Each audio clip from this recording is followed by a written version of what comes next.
So as a new photographer, it's pretty easy to stagnate or lose steam. But even if you've kept up that momentum for some time, at some point you're going to plateau and face the challenge of how can you continue to grow as a photographer.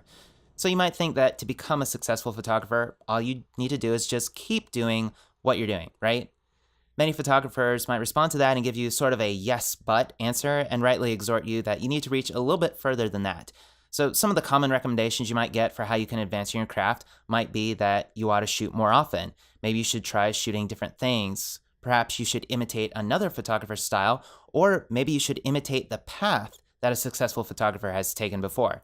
This is all, for the most part, great advice, except for that last one, and that is imitating the path of other successful photographers. So it might sound like I'm saying that we should try to imitate unsuccessful photographers.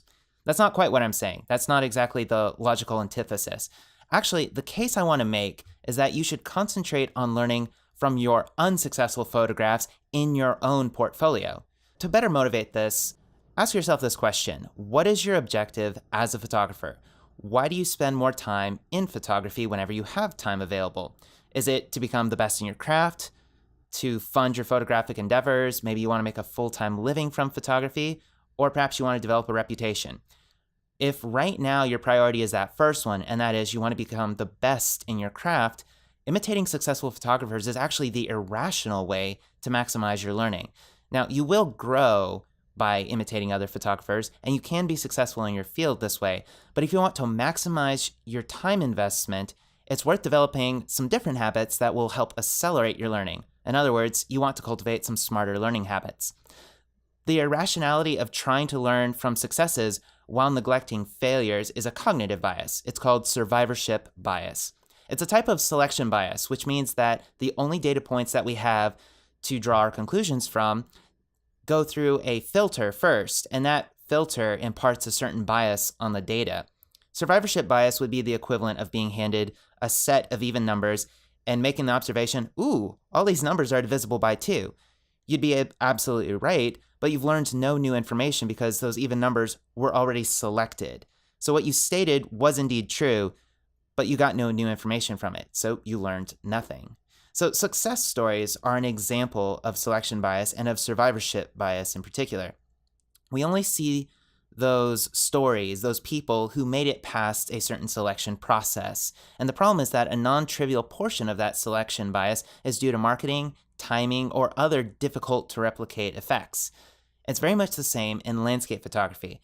When you spend your time looking at photos that you consider to be successful, you aren't actually learning much new information. After all, these are photos that already meet your criteria. But given a photo that doesn't quite meet those criteria, you won't know how to get to there beyond starting from scratch with, say, another photo. So although you can grow from analyzing your successful photographs, the question isn't can you grow, it's how can you best target your efforts at growth. And the cool news is you already have a phenomenal data source to facilitate this kind of growth. It's all the photos you took from a shoot that you didn't like. So here's how you can turn all those rejected shots that you probably have sitting around in Lightroom and turn those into some actionable insights that will help accelerate your growth. So you're not just learning linearly, but exponentially. And the first one is take notes in the field. While you scope out locations and dial in those camera settings, just pull out your phone, pull out a notebook, and record what brainwaves are kind of floating around in your brain right now.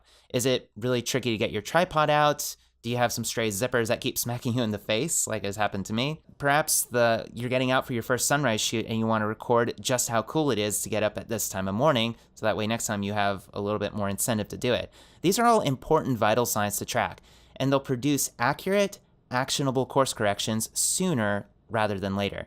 For example, on my last trip to Oregon, I kept missing the twilight in the mountains because I needed to hike back before it got dark. And I've done this so many times on previous trips because I kept forgetting to shop for a headlamp when I could, so that way I'd have less anxiety about hiking late. So finally, I took notes to that effect, and the next day I finally got a headlamp and I was able to hike fearlessly in the best light of the day. Yes, I was stupid not to have done that before, but hey, stupidity is part of human nature. Number 2, journal about the experiences soon after the shoot. In particular, I recommend journaling 1 or 2 times a day after the shoot. Voice recording is a great way to get these out quickly and capture those raw thoughts, maybe even on your drive back from a shoot. And the goal of journaling is to treat the day like a story. I love recapping everything that happened during the day, random things that made me smile, frustrations, adventures.